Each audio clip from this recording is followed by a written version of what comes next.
ఇక విజయవాడలో ఏపీ అభివృద్ధి వికేంద్రీకరణ చర్చా వేదిక ఆధ్వర్యంలో బలవంతపు భూసేకరణ చట్టపరమైన అంశాలపై సమావేశం జరిగింది. సమావేశంలో జస్టిస్ బి చంద్రకుమార్ తో పాటు ప్రజా సంఘాల నేతలు, రైతులు పాల్గొన్నారు. ల్యాండ్ పూలింగ్ చట్టం రాజ్యాంగ వ్యతిరేకమన్నారు. భూములు ఇవ్వని రైతులను ఇబ్బంది పెడుతున్నారన్నారు.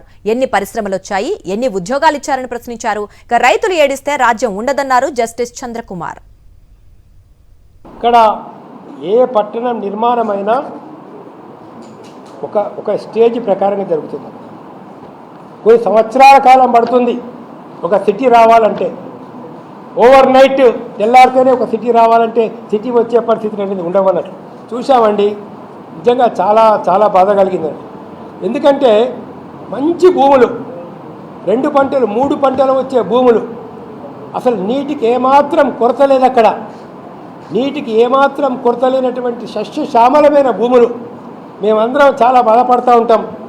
ఇక మేము మహబూబ్నగర్ జిల్లా వాళ్ళు కావచ్చు, అనంతపూర్ జిల్లా వాళ్ళు కావచ్చు, మేము ఆదిలాబాద్ జిల్లా వాళ్ళం కావచ్చు, అరే మాకు కృష్ణా జిల్లాలో ఉన్నటువంటి భూములు లేవే, ఇంత మంచి పంటలు పండించేటువంటి అవకాశం మాకు లేదే, ఇంత నీటి వసతి మాకు లేదే, మేము 2 పంటలు తీయలేకపోతున్నామే, ఇక్కడ బోరేసి ఇక్కడ మీకేంటండి 50 అడుగుల లోపలనే మీకు బోర్ వచ్చేస్తుంది. 20 అడుగుల లోపలనే బోర్ వచ్చేస్తుంది, నీళ్ళు వచ్చేస్తుంది.